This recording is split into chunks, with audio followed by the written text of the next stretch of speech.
Welcome to On the Issues with Michelle Goodwin at Ms. Magazine, a show where we report, rebel, and tell it like it is. On this show, we center your concerns about rebuilding our nation and advancing the promise of equality. Join me as we tackle the most compelling issues of our times. On our show, History Matters, we examine the past as we think about and pivot to the future. On today's show, we focus on who's telling our stories. We are joined by CNN's Brooke Baldwin to speak about women and the media and so much more. Brooke Baldwin is a renowned CNN anchor and author of a new book, Huddle: How Women Unlock Their Collective Power. It's released April 6th. Huddle explores the phenomenon of huddling, when women lean on each other in politics, in Hollywood, activism, the arts, sports, and everyday friendships to provide each other support, empowerment, inspiration, and strength to solve problems or enact meaningful change. As you all know, Brooke Baldwin is a veteran journalist and Peabody Award finalist who has served as an anchor at CNN in its newsroom for more than a decade. She played a major role in anchoring coverage of the Obama and Trump administrations and has also reported on stories from Europe, Asia, Africa, and the Middle East. She has covered gun violence, including the tragedies at Sandy Hook and too many other places to mention. And we talk about that in this interview. As the creator and host of CNN's digital series, American Woman, she has dedicated the latest chapter of her career to shining a light on trailblazing women in politics and culture. And the book Huddle: How Women Unlock Their Collective Power, her first book, is a must read. So I want to welcome Brooke Baldwin to our show and thank her for joining us. Brooke, in February, you announced that you're leaving CNN after 13 years. You Mm. began, my goodness, you began working at CNN as a freelancer in 2008 during the Yep. Great Recession.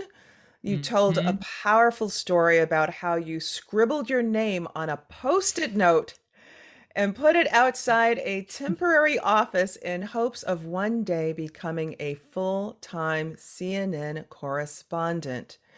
And you fulfilled and exceeded that dream, hosting your own 2-hour show in the afternoon by the age of 31. You've Mhm. had quite the career at CNN. What motivated your departure after a Mm. really successful 13 years? I wish I had held on to that post-it, by the way. I will never forget doing that.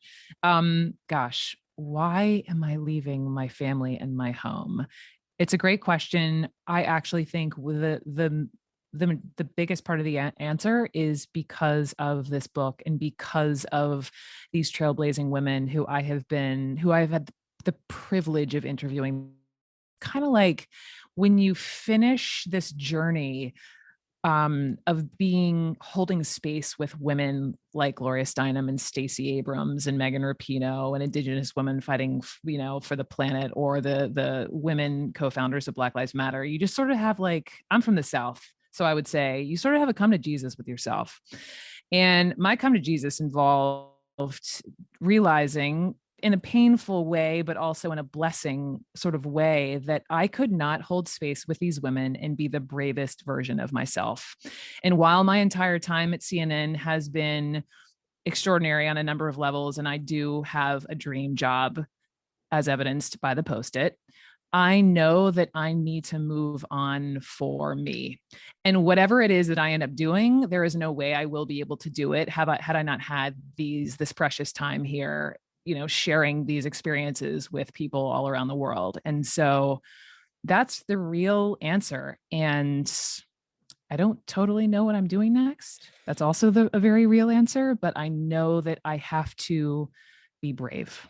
So I want to unpack that in two ways. So the Yeah. first is some level setting, because being a woman in journalism, in TV journalism, is still doing some pioneering, even in 2021. And so could Yeah. you help our listeners understand that a little bit, just in terms Yeah. of women and leadership, women being in front of and behind the scenes in Yep. journalism. What more is there left to do?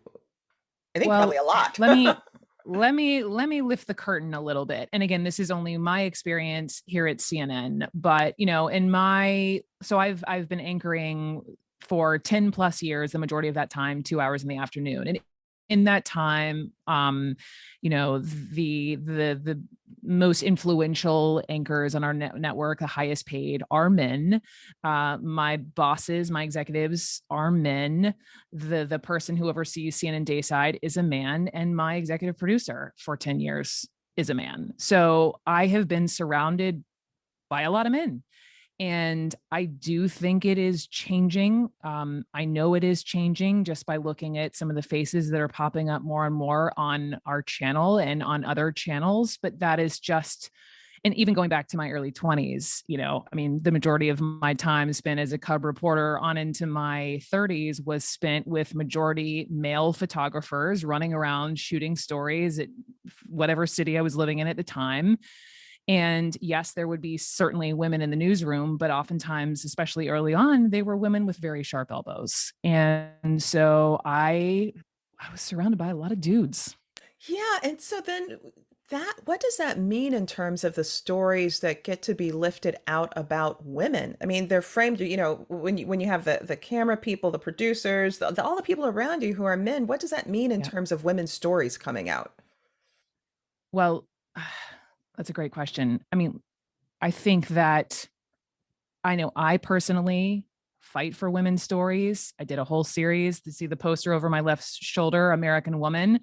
But the reason I have that in my office isn't because, woo, I did a series on women. It's actually because I got told no a lot and I still managed to do it. And we have a woman who is in charge of CNN Digital, CNN.com. We have now a woman who is in charge of most of domestic news gathering. So, like little by little, by having women in places of power, and I would argue behind the scenes, not just in front, but behind the scenes, when that is how you then have stories that reflect who they are. And not only white women, we talk about intersectional, like being intersectional. There is no way we will have progress if a bunch of white women are winning, right? There's no No, way. no, you're So right. it's brown women, black women, Asian women, it's across the board. It's we have to see them reflected in our stories, and it's getting better, but we still have a bit of a ways to go, I think. I will say that on the day that you announced that you would be leaving, I think a kind of whelp was heard Oh, around the country and around the world, because you really do embody and put forward that quality of sharp news delivery, at the same time matched by a graciousness and earnestness, all of that. And so men and women mm, across the country and the world took notice on that day. I mm, certainly know that I did, and I followed it on Twitter with so many people saying, "Oh no, Brooke can't go. She can't mm. leave." But as a kind of level two of kind of level setting, I wonder, and none of this is personalized, but I think it matters to hear about, well, what is that like then when you're the only woman or one of only a few women doing what Mhm. you love? How easy is it? And as you said, you had to fight for, the poster, what's embodied behind the poster in back of you. So the question is just what was it like What, fighting for it or yeah, or just fighting for it, or just as a general matter, being the only woman in the room oftentimes. yeah. I want more women in the room. And I think of someone, the person that's coming to my mind, and this is someone like this gives me hope. Abby Phillip at CNN. Younger black woman, her background is in journalism, newspaper, came to CNN. I think she was initially a commentator, and she's just extraordinary. And she was one of the people that day. I mean, I couldn't believe, I don't know. I realized I touched a few people in my 10 years, but my goodness, I was overwhelmed. I'm not comfortable being the center of attention as a journalist. I was overwhelmed by the response when I mentioned I was leaving. And Abby was one of many women at CNN who instantly reached out to me. And I think she whelped a little bit too. And I'll never forget her text. She said, "Brooke, you're the heart of CNN." And I said, "Abby, I am passing that along to you, my dear." And I said, "It is a privilege. Carry it dearly." And I said to her, "Make sure that as your star continues to rise and your platform and your power grows, never forget to turn around and make sure you keep the door open for the next Abby Phillip." And I get goosebumps even thinking about that. But I am hopeful in our channel and in journalism in general, because more and more women like Abby are given a voice. Well, in announcing your exit, you said the next chapter of your life will be focused on what you love the most about your work, and that's amplifying the lives of extraordinary Americans and putting your passion for storytelling to good use, which you've done. And so I'm wondering, will part of that work include continuing to amplify the voices of women in media, both in Yeah. the stories told and then the people telling the stories? Yes, 100%. So while being at CNN has been a gift, I only get an hour or 2 hours a day. And I know that sounds like a lot of time, but there's a lot of news that you have to place in that amount of time. And when it comes down to it, those segments that I enterprise or the women that I want to talk to outside of what's happening in the world that we need to cover is very small. And I would like to amplify what my favorite interviews are, what I call extraordinary ordinary women, right? It's amazing to talk to Hmm. celebrities, but I really admire ordinary women in extraordinary circumstances. And so I would love to somehow dive into the deep end of storytelling.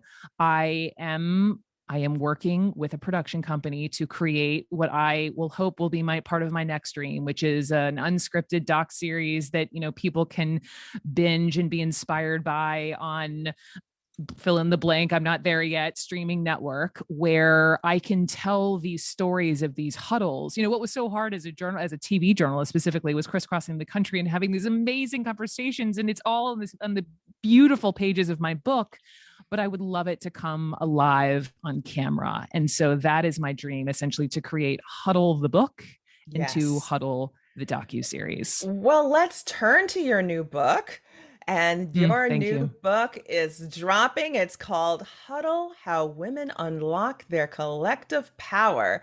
And it's a Mm, blend of journalism and personal narratives examining how women have come together in a wide variety of times and places to provide each other with support, empowerment, inspiration, and strength to solve problems or enact meaningful change. And don't we need that in the world? So I'm glad that we've gotten to this point yes. point to really talk about what the huddle means and what Yeah. inspired it. So what got you thinking about this? And I get goosebumps thinking about Mm, your approach, which is what's happening to everyday women where they are making a change in meaningful ways. So tell us about the yes. book and what inspired it. Yes. So I, in my bones, believe that outside of, representation and access and power, women are one another's best resource. And so I think, the biggest compliment is to be called, for me, a woman's woman. But as I have explained, I am this woman's woman. I am growing up in Atlanta, surrounded by girls, was very active, led a lot of huddles. And then all of a sudden I get into journalism where I am surrounded by a lot of men, and I don't have a huddle. And I am very lonely in my 20s and in my really the first half of my 30s. And then cut to, I'm at CNN, I'm covering the presidential election that was 2015, 2016. I'm crisscrossing the country. My antenna are out and they're speaking to me saying, wow, women are showing up in this race. And not just because they thought the glass ceiling would be shattered, but for every candidate. You even think back to how many white women voted for Trump. My point is just women were showing up in ways I had never seen in my career. And so there I was, January 2017, literally like balancing on the back of a flatbed truck, embedded in the Trump motorcade on his inauguration day, surrounded by MAGA hats, fresh off of the grab him by the pussy, You can't make that up. revelation. I mean, I, that had just happened and the man is elected and I'm standing there trying to maintain my objectivity how does as one this do man is that? making his way to the White House. I tried as best as I possibly could, but I couldn't help but have my own internal dialogue of what will these next few years look like, right?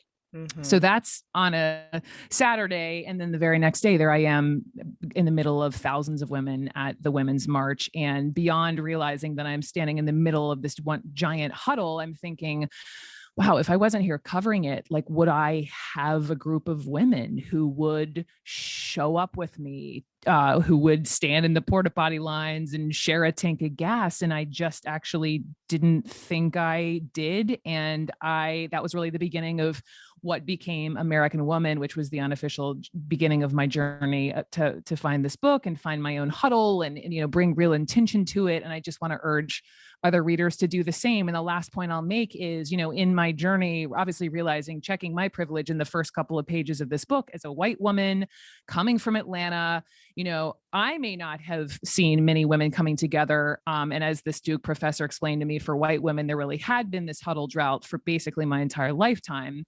For Black women in this country, huddling is in their DNA. And I just wanted to bring that out. And that's why I started with the Houston judges. And I just feel like huddles don't always make the headlines. And I needed to write a whole book in honor of them. Well, you're so right when you speak about the experience of women of color and Black women in the huddle, because without that huddle, who knows just where and how Black women would have landed within these spaces. But that Yep. huddle has meant being able to see a kind of sisterhood that's not Yep. geographically determined, that's not biologically determined, that's not determined by whether you were in this sorority or that sorority, whether you went to this college or that college, but it's Yep. a shared sense of a broader collective experience. Something that I've been thinking about lately, Brooke, and it gets kind of to this sort of point of a huddle that goes way back many generations. And I've been thinking about, what story does a mother tell her daughter the night before the auction? Mm, So the mm, mother who has to prepare the 5-year-old because she's going to be sold the next day and may mm. never see her again, that's a huddle. And what do you tell her? And Solid. knowing that there's a huddle on the other side when that girl arrives, wherever it is, that there's somebody who never met the mother who is embracing her in these horrific That's conditions. a huddle. That's a huddle, right? Like that's a huddle. And so what you've done is to tap into a kind of modern day huddle of where we are. You Yep. crisscross the country for 2 years, Yeah. researching and writing this book, revealing how huddling helps women to achieve survival. I mean, it's like, Yeah. success in the workplace and whatnot, but part of this But it's is, also survival. It is yes, survival. yes, that's exactly what you're saying.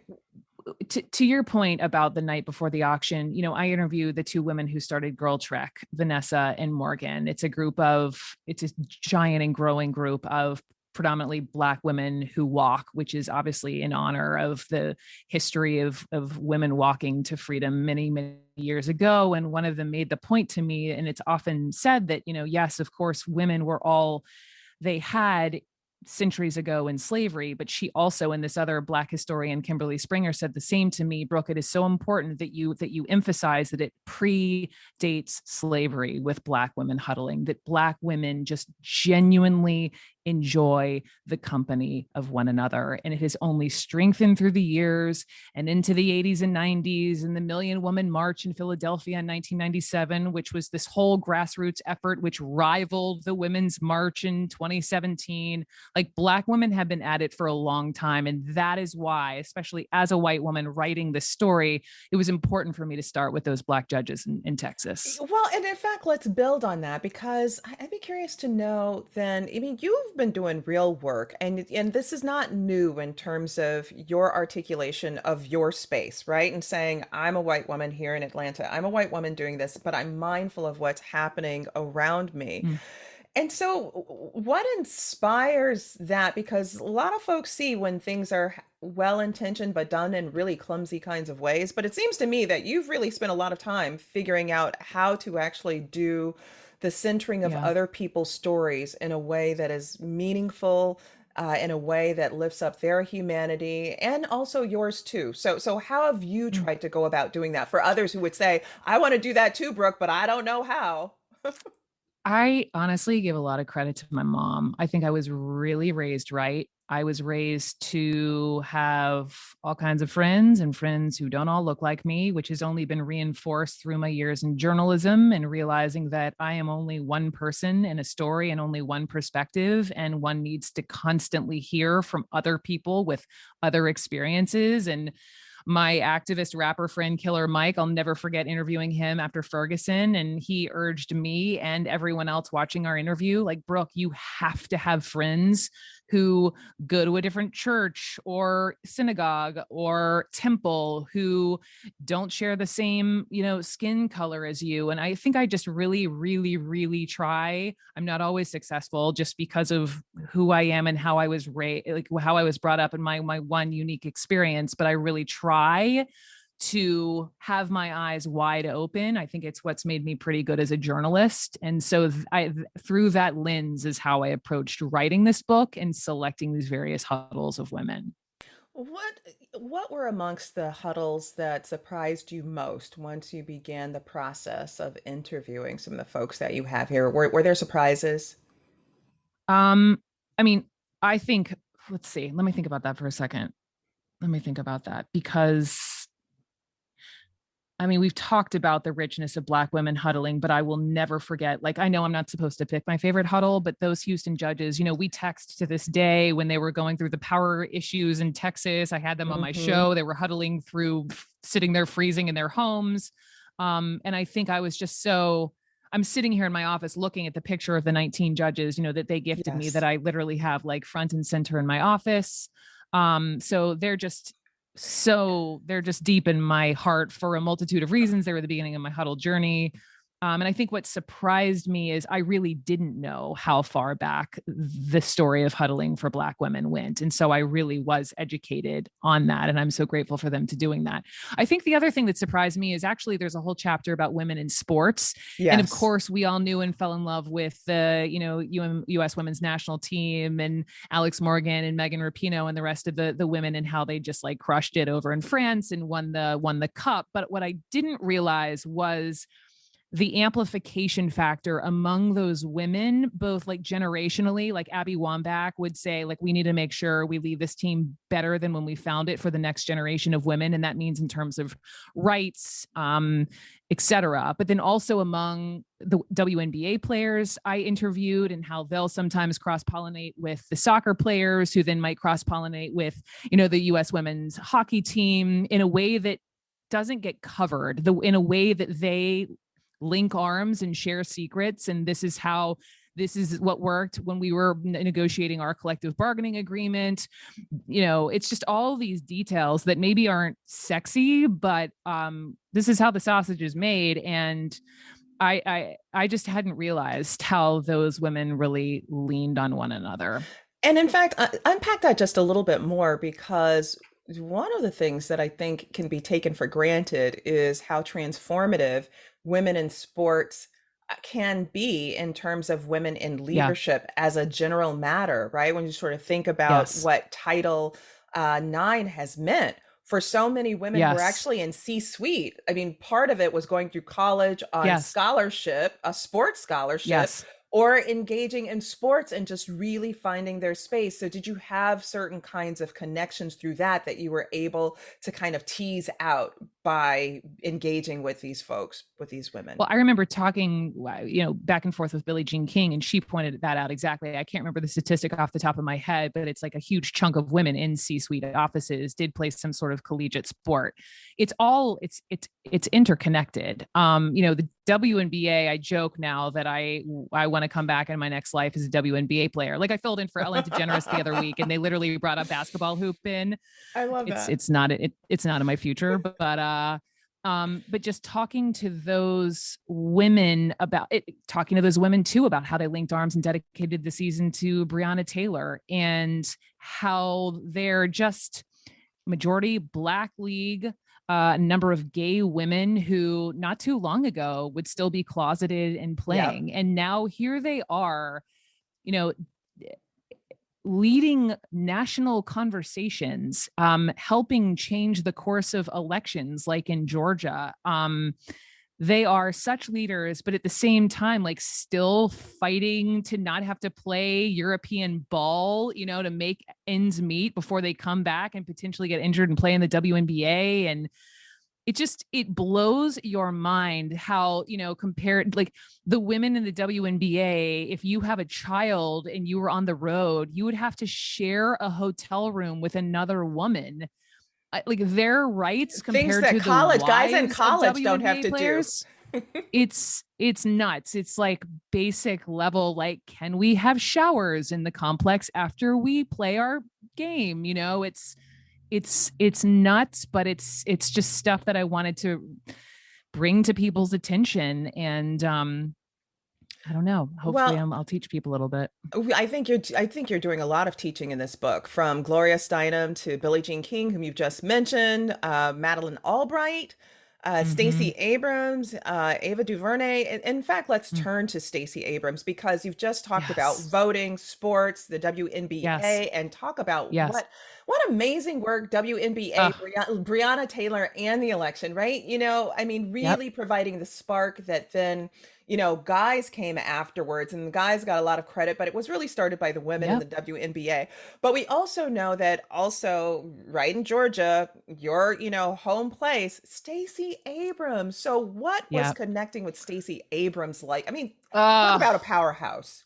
I don't even know where to begin with her. I mean, I was lucky enough to meet her when she was running for, governor in Georgia, and she had me over to her home, and we had this wide-ranging interview, and then Do you after the whole remember thing what she you showed.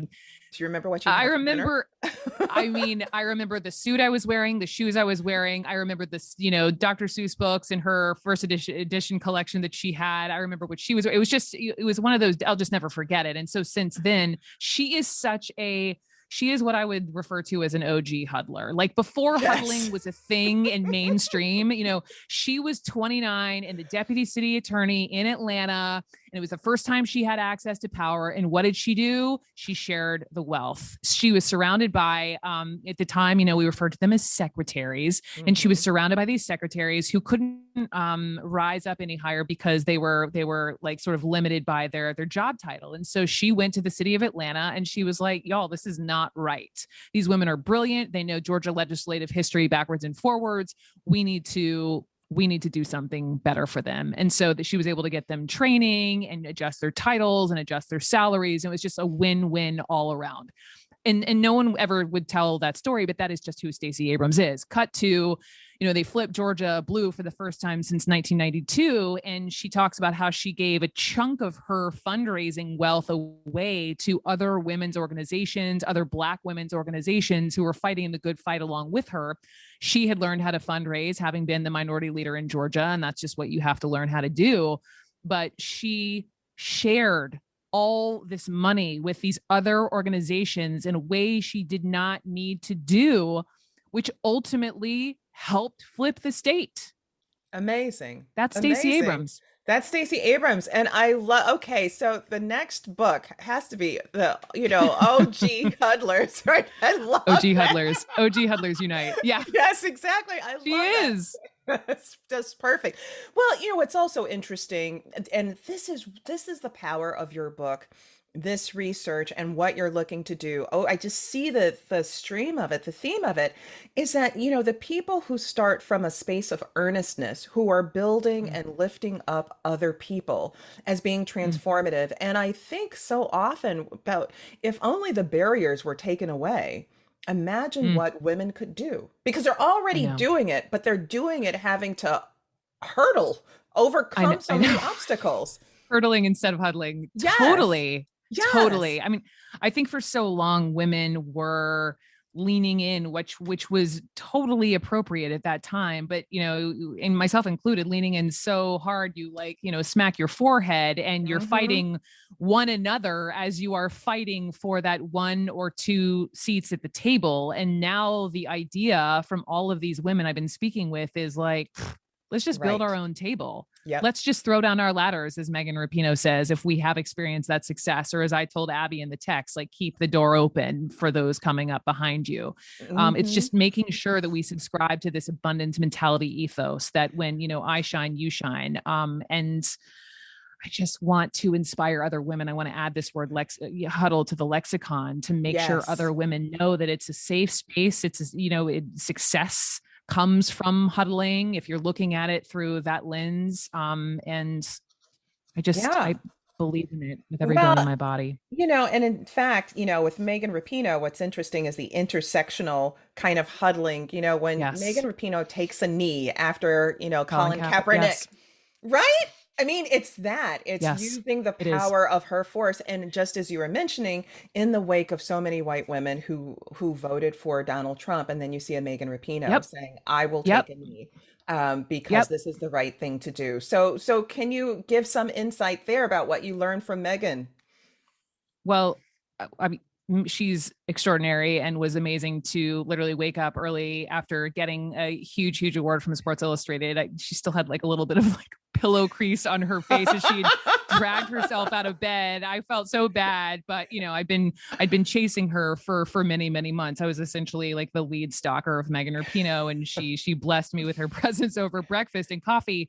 But she is somebody who to me embodies intersectionality. And I cannot stress this enough. Like, we as women will not have success without being intersectional. Like, I'm no historian, but I know that 100 years ago, when Black women and white women were fighting for the right to vote side by side, when push came to shove, the white women won those rights and the Black women were abandoned. And it took 50 more years for Black women to win the right to vote. And ultimately, when you think about, this fast forward to the civil rights movement, to feminist movement, it was Fannie Lou Hamer who said, it's this slow reckoning among white women that, quote, nobody's free until everybody's free. Yes, yes, quote Nobody's free her. until Yes. everybody's free. We And love that Fannie Lou is, Hamer.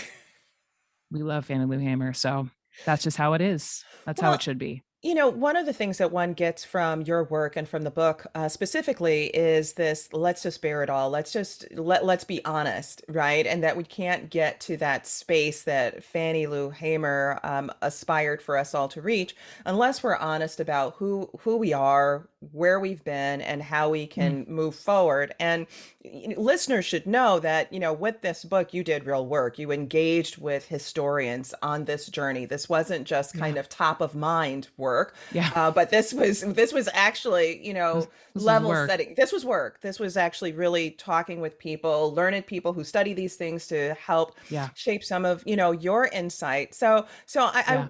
there's another person who is a trailblazer that you connected with too, and that's Ava DuVernay. And Uh, so, right, because the images that we put out are important too, the stories that we're able to tell. And she's a storyteller. So tell she us a is. bit about that, because, and with that, if you could maybe tell folks about what the importance is of storytelling. What does that mean? What does it mean to Yep. you? Yep. First of all, not name dropping, but she emailed me today, and Whoa! prior to you talking to me, that kind of made my day.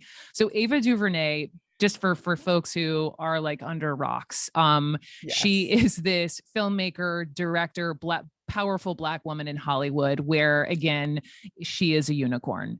And so I got to meet her because I wanted to do a story on her series. It's a series that airs on OWN, Oprah Winfrey's network, called Queen Sugar, which is into season 5 and is a beautiful story of just Black families in Louisiana. So I roll down to New Orleans where they're shooting the show, and I'm sitting on set on the Queen Sugar set. And the reason I wanted to talk to her is because what she is doing in Hollywood just isn't really done. she is not only lifting women filmmakers, she's lifting a lot of women, Black and brown women as well, and indie filmmakers. So the deal is to like crack through the crazy ceiling that is Hollywood as a woman is nearly impossible. And since she has managed to do it, she is now making sure that every single episode of Queen Sugar into the 5th season is all Wow. directed by a woman. Wow. And in opening the floodgates for these various women to do that, the stories, she would say, are richer as a result of being directed by a woman or a Black woman like her. And that then also down the road affects stories being told out of Hollywood, because those women now can go on because they have that notch on their resume that they directed Queen Sugar and could do what they couldn't do prior, which is go, direct network TV. It's at the end of the day all about storytelling, and as much as we hope and dream, like putting women at the center of the stories. And so that not just goes for the actresses, but for those who are behind the camera. And so Ava DuVernay, I cannot speak more highly of her. And I'll never forget the line. I tell her, I say this a lot, but, I said to her, I was sort of playing contrarian. And I said, Ava, like, why don't you just keep all the fame to yourself, all the fame and the money, and just direct all the episodes yourself? And she goes, Brooke, I don't want to be at the party alone.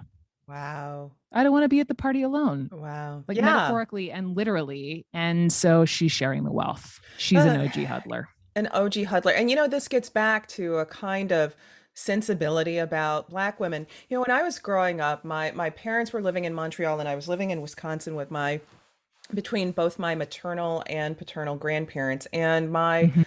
maternal grandparents were from the South, from Mississippi. And there were lots of aunts and cousins around. It seemed that they were always around. And I only learned later, came to understand, Brooke, that these were women that were not biologically related to us. My Mm. maternal grandmother was kind of leading her own underground railroad, that kind of Mm. southern migration northward, helping Yep. these women get resituated.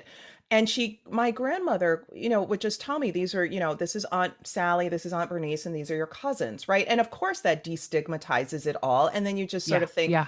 that's just family. And Yeah. so that kind of OG huddling of like, it's all of that.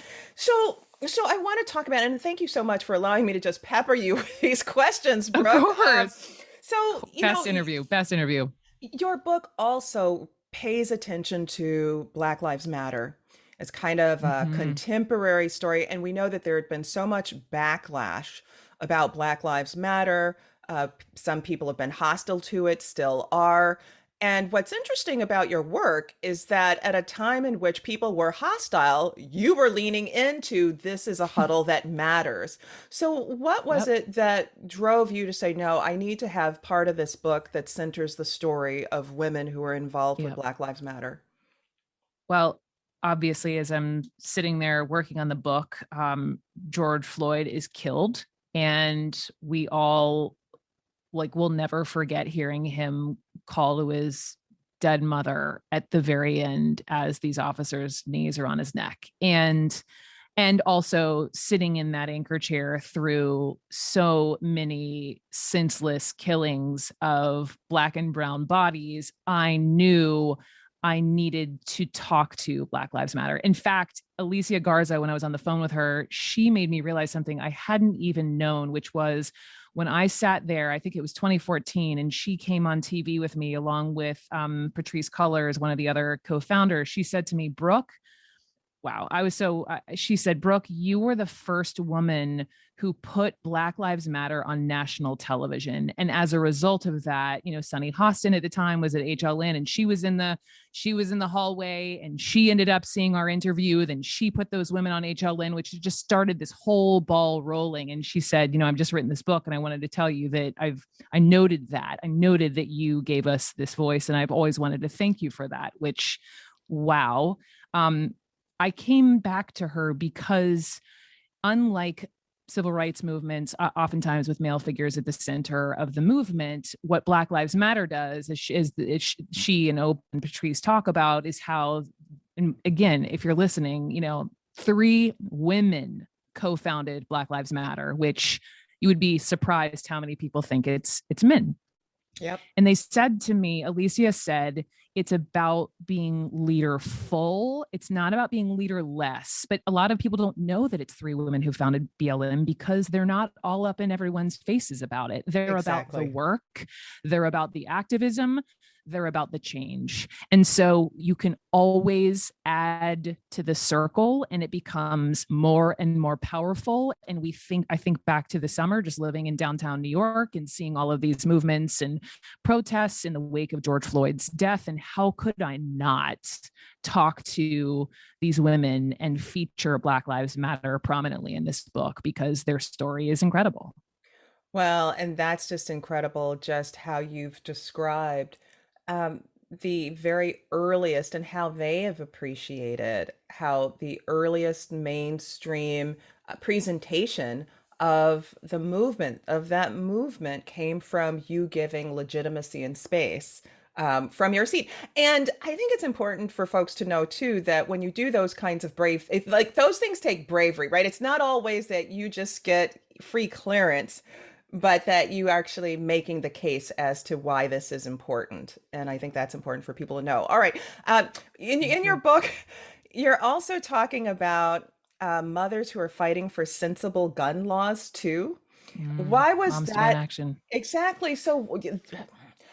And Yep. with that, to take a pause and to continue to think about the women who were gunned down in massage parlors in Atlanta. Oh, Most yep. of them overwhelmingly Asian women, Asian American women. And my heart still drops, continues to drop about that. Same.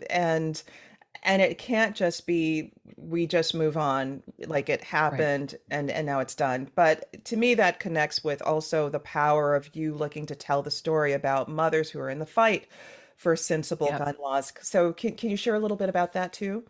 Sure. So I have been, again, just because of what I do for a living, I have been in that seat when mass shootings have occurred and I'm in the middle of a segment and the teleprompter goes blank and my executive producer gets in my ear with very little information and we stop everything and we have to pivot to covering this tragedy in real time. It is something that I have had to do too many times. I've written opinion pieces about it. These people, these survivors have become sort of odd friends of mine just through all of these experiences. And so I wanted to make sure that I shined a light on this community. There was a moment when I did something that hadn't been done before after, one of the latest mass shootings. And I got 40 of these survivors or these families who'd been touched by gun violence together in the museum in Washington, D.C. I'll never, ever, ever forget it. And there was a moment when in the front row, I see it now, Sharon Risher, the Reverend Sharon Risher, Black woman, lost several family members in Charleston in that church, was sitting next to now Congresswoman, but then, a mother, Lucy McBath, who'd lost her son, Jordan, in this loud music situation at Yes. a gas station. And the raw emotion between these two women in that interview was palpable, and the way they physically leaned on one another to string words together, I'll never forget it. So that's something that's been in my heart for years. And so what I wanted to make sure I did was that I honored what is the largest grassroots huddle in America, which is Moms Demand Action or Moms. Hmm. And Lucy McBath, who was sitting there that day in the museum, is one half of what was the beginning of Moms. It started with Shannon Watts, who saw what happened in Sandy Hook with the little first graders being shot and killed and other, teachers and the principal as well. She started a Facebook group, 75 followers, but ultimately it was Lucy McBath who reached out to Shannon and said, hey, in a really lovely way, and you talk about intersectionality, Lucy McBath, African American, Shannon Watts, white woman. She was really focusing on these school shootings and like it affecting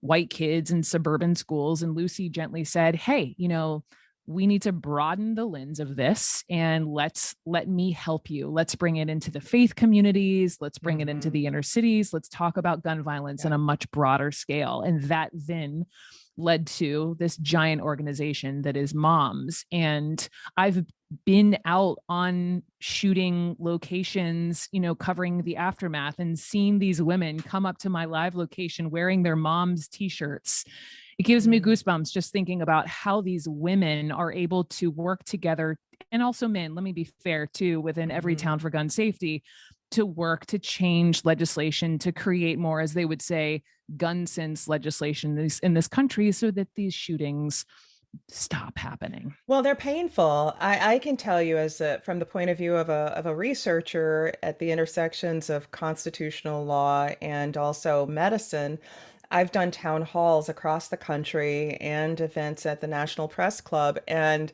Mm. it's tragic hearing from the parent who has lost a child on the front steps of a church, the kid who goes Ugh, out to try to hearing gunshot and thinks that he can help someone and gets caught in gunfire himself. yeah. Or the cases of young folks. One young woman comes to mind who lives on the south side of Chicago and who tells the story about having lost, by the time she was 25, 26 years old, 28 people in her life to gun violence. And one of her story, one of the aspects of it that most deeply touches me is that she said that on Facebook, while there are people who are celebrating their friends from high school and college and they're connecting with each other, that for her it's dead space. Those people are gone. She doesn't have those people to Wow. connect with, and it's powerful. And yes, there's something that needs to be done by that. Yep. And I just want to ask a quick follow-up before going to Yeah. Indigenous women and who huddle for the planet, and Mhm. then getting to our point where we talk about silver linings. What is that like then for you as a journalist when the screen goes black and you Mm. hear the voice in your ear that there's been another mass shooting and now, Brooke, you're on? Mm. How in the world do you process that? I can imagine that it's one of the most difficult things ever to just Mm. pivot and you have to maintain your composure and all Mm. of that. But can you just give us some personal insight, some of that intimacy? It is one of the worst parts of my job, but also one of the most important. So there was a time there where it was happening all the time. Hmm. And when it got to the point where, and again, this isn't about me, right? This is about these families and these lives lost, but just But covering it as do a want to hear journal. about No, you. I know, Yeah. I know, I know. Like covering it as a journalist, when it started happening as frequently as it did a handful of years ago, I would get angry. Like you could see it on my face. My executive producer would have to, he would tell me later, like he would dread having to break in and tell me in my ear to politely stop what I was doing, stop the conversation I was in the middle of. And I'd get three little nuggets of information and I'd have to vamp, I'd have to ad lib for what could potentially be the rest of the show as we'd be getting bits and pieces of information, and I would really have to check myself, Hmm. because it's not on me to have an opinion. It is on me in those very delicate moments to relay the facts and be delicate and accurate. Hmm. And I would finish my show and I would go in my office. Oftentimes I'd go in my office and my boss would say, "You're getting on a plane." And I'd go to that location the next day. And Hmm. I'm not afraid to show up vulnerably on television if the moment calls for it, where there is a mother shrieking for her lost 16-year-old in Parkland, for example. And I'm standing next to a congressman and hearing her shrieks, I'll never forget it. I just started to weep. Hmm. And the congressman standing next to me started to weep. Hmm.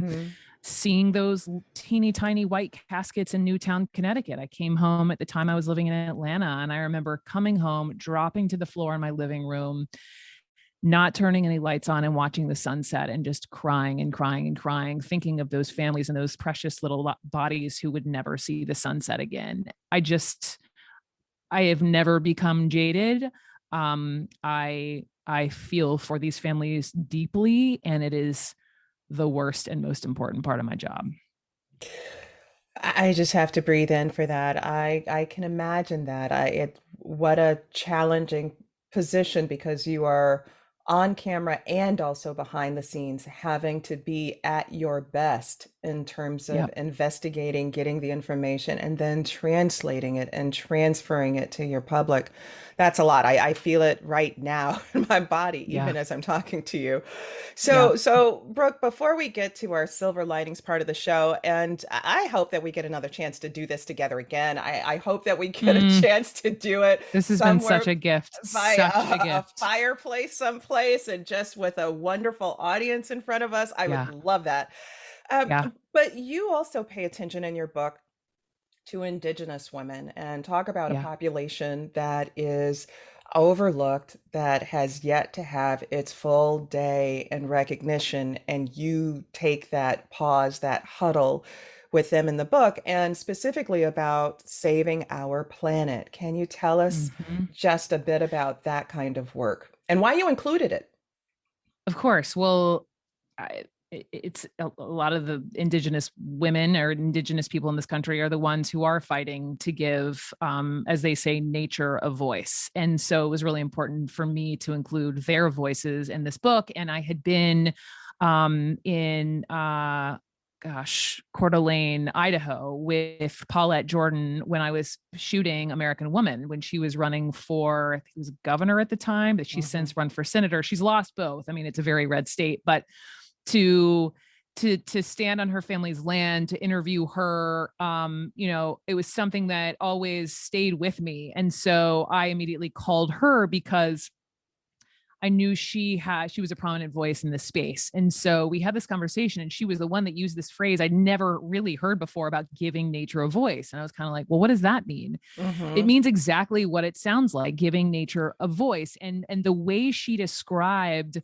her huddle, this, you asked me about a surprise. This I didn't anticipate coming, was when she was telling me about, having a ceremony among various indigenous people in her community, and having her ancestors in the ceremony, her grandmother, her great grandmother, coming to her in those moments and telling her, encouraging her to really lean into this climate space. That was, we were saying, is that a huddle? How these women were coming to her. And so she just spoke to me about how, in some cases with the previous administration, fighting them on protecting our land and our waterways and our animals and its sacred space. And just, I wanted to make sure the reader realizes how hard, indigenous people in this country are fighting to protect that. And they're fighting to protect that for all of us, right? All of That's us. for all of us. Well, Brooke, we've reached this point of the show where we ask our guests Mm, about the silver linings they see coming ahead. And when I think about the work you do, and I think about where some other networks are now heading, we've got six mhm. major networks now assigning women, including women of color, to lead White House coverage, Yes. right? Yes. We're beginning to see some change. Clearly, much more is needed for sure. But tell our listeners about what you see as the silver lining coming ahead. And I can tell you, I am so excited. I definitely hope to see that docu-series Mm. coming to life Fingers that you, crossed. Fingers oh, crossed. on both hands. So Yeah. this silver lining, Brooke. Can I read actually a part of my book? Because I write this chapter. Yes. Okay. Thumbs up. So I write this chapter. And at the end of the chapter, I say a silver lining is a terrible thing to waste. And I tell this whole story about how I, got bumped off my own show because the three primetime anchors were covering this hurricane, and our primetime anchors all happened to be men. And it all happened to coincide at CNN and Warner Media with this week that's called Make You Matter week. And so I'm literally like leading a Make You Matter, breakfast, but I'm not really feeling like I'm mattering very much. And so I tell this whole story and how I ended up huddling with one of my women colleagues who told me to go march in my boss's office and speak up for myself about covering the next hurricane, which he totally was true to his word. I ended up covering the hurricane and get like nominated for a Peabody. All right. So the very end of this chapter, this is what I write. Losing the fear of asking other women for help has changed my entire approach to ambition and friendship. I might not be able to change the forces at play in our culture that have resulted in gender disparities and lopsided power balances in the workplace, but I am able to locate my best allies for weathering this storm. I've learned firsthand how fulfilling it is to root for a female colleague, to openly and honestly express my deepest frustrations about my career, and to share the secrets of my own success with someone who is struggling to find her way. More than just comfort, there is power in female coworkers talking to each other. Even if it's still in a man's world we're working in, the huddle is the silver lining. That is brilliant. The book is brilliant. Mm. You are wonderful, Mm. passionate, compassionate, empathetic, and you have just brought some of the smartest news of the last half century to bear at CNN. Brooke, I am so grateful that you decided to spend some time with us for our On the Issues podcast. Thank you, Brooke. Best interviewer. Thank you so much. It has been my honor. Thank you, Brooke. Guests and listeners, that's it for today's episode of On the Issues with Michelle Goodwin. I want to thank my guest, Brooke Baldwin, for joining us and being part of this insightful and critical conversation. And to our listeners, I thank you for tuning in for the full story. We hope you'll join us again for our next episode where we will be reporting, rebelling, and telling it like it is, with special guest tackling an important issue because it's tax time. No taxation without representation. This is the kind of conversation that people are having in Washington, D.C., and also considering important questions with regard to wealth, race, taxation, and so much more. We'll be joined by Dorothy Brown, Mara Quint, and Demi Stratman. It will be an episode you will not want to miss. And for more information on what we discussed today, head to MsMagazine.com. Now, if you believe, as we do, that women's voices matter, that equality for all persons cannot be delayed, and that rebuilding America, being unbought and unbossed, and reclaiming our time are important, then be sure to rate, review, and subscribe to On the Issues with Michelle Goodwin and Apple Podcast, Spotify, iHeartRadio, Google Podcast, and Stitcher. We are ad-free and reader-supported. Help us reach new listeners and bring the hard-hitting content you've come to expect by rating, reviewing, and subscribing. Let us know what you think about our show, and please support independent feminist media. Look for us at MsMagazine.com for new content and special episode updates. And if you want to reach us to recommend guests for our show or topics that you want to hear about, then write to us at ontheissues@MsMagazine.com, and we do read our mail. This has been your host, Michelle Goodwin, reporting, rebelling, and telling it like it is. On the Issues with Michelle Goodwin is a Ms. Magazine joint production. Kathy Spiller and Michelle Goodwin are our executive producers. Our producers for this episode are Roxy Zoll and Mariah Lindsay. We thank Oliver Hogg for research and digital assistance. The creative vision behind our work includes art and design by Brandy Phipps, editing by Will Alvarez and Marsh Allen, and music by Chris J. Lee. Stephanie Wilner provides executive assistance.